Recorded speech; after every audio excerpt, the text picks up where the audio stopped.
Watching, I'm AJ Hammond. Tonight in the Showbiz Countdown, playing the president. Well, the world watched tonight as President Obama and Mitt Romney faced off in their first debate.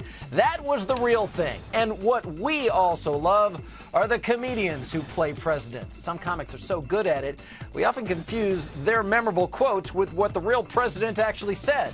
Well, now, Showbiz Tonight is counting down our top 5 best, greatest, most dead-on funny presidential impersonators.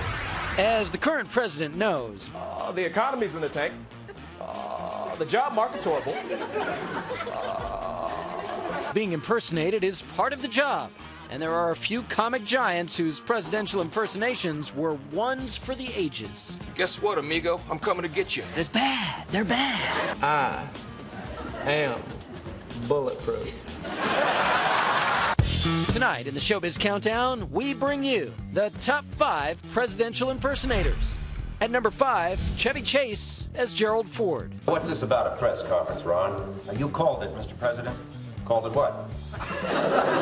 Chevy Chase's Gerald Ford was absolutely hilarious. Hello. Chevy Chase, performing in the mid-'70s on some new comedy show called Saturday Night Live, didn't try too hard to look or sound like the 38th president. What he did was fall down. A lot. Whereas the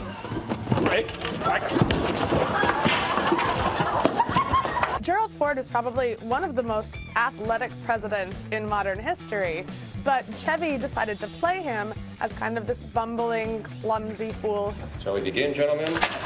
Oh, no problem. Number 4 on Showbiz Tonight's countdown of the top 5 presidential impersonators, Vaughn Meader as John F. Kennedy. Now, you see, ladies and gentlemen, there is someone going around this country impersonating me.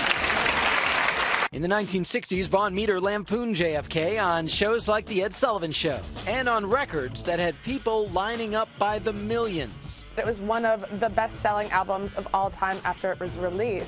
He's doing my gestures, and he's using my lines. Do not ask what this country can do for you. That's one of my original lines. Number 3 on Showbiz Tonight's countdown of the top presidential impersonators, Will Ferrell as George W. Bush. Don't mess with Texas. Will Ferrell's skill at lampooning the 43rd president on Saturday Night Live can be summed up in one word. Strategery. So a lot of the American public firmly believes that George W. Bush actually mangled the word strategy and said strategery, when actually it was just Will Ferrell's impersonation. I'd like to address my remarks tonight to Mr. Osama bin Laden. You made a big mistake. If you'd had any brains, you would have challenged me to a game of Scrabble. Number 2 on Showbiz Tonight's countdown of the top 5 presidential impersonators, Daryl Hammond as Bill Clinton on SNL. And I believe if there is one thing my presidency will be remembered for, it will be honesty and integrity. Daryl Hammond really nailed both the Southern drawl, the swagger. If there's one thing I've learned, it's that our laws are like piñatas. The more you beat them, the more candy you get. And now, the big reveal. Number 1 on Showbiz Tonight's countdown of the top 5 presidential impersonators, Dana Carvey as George H.W. Bush. Hurricane Hugo doing that damage down there, going round and round doing that hurricane thing down there. A lot of damage. Natural disaster, not my fault. How perfect was Dana Carvey's George Bush on SNL? Not gonna do it. Not gonna do it.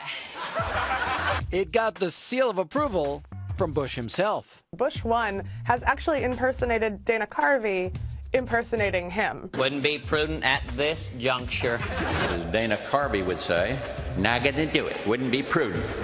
Now, and that's why it tops our countdown of the best presidential impersonations. And it was good. Well, for me, there's no question that Dana Carvey impersonation will definitely go down in history as one of the all-time best. But we have our own pro here tonight. Rumor has it he does a killer Obama. I'm talking about Tommy Davidson. His brilliant show is called Black Dynamite. It airs Sunday nights on the Cartoon Network Adult Swim. Great to see you, Tommy. You too. So what do you think? Dana Carvey, number one. I mean, there's no way we got that wrong. I'd put Dana Carvey number one, but is there a 0-1 spot? Because I'd steal that. Okay, steal that for yourself, are you saying? Yeah, of course. Vote for me. I'm like Obama. I mean, well, then you're going to have to give it up for us if I'm going to continue with this. You're going to have to give up a little Obama. Come on, man. Well, I think that the difference between Obama and the other candidate is that he can take something that is unimportant and make it sound important. Like, for instance, Kellogg's Frosted Flakes. They're part of an essential breakfast. Tony is very athletic, and he can do anything. He can jet ski, he can ride a bike, and he's got a swanky bandana. So if you watch the bandana, you look at him ride a bike, you look at they're part of an essential breakfast, you can see that Kellogg's Frosted Flakes, they're great. See, now I'm going to have Frosted Flakes for breakfast, and I'm not even going to know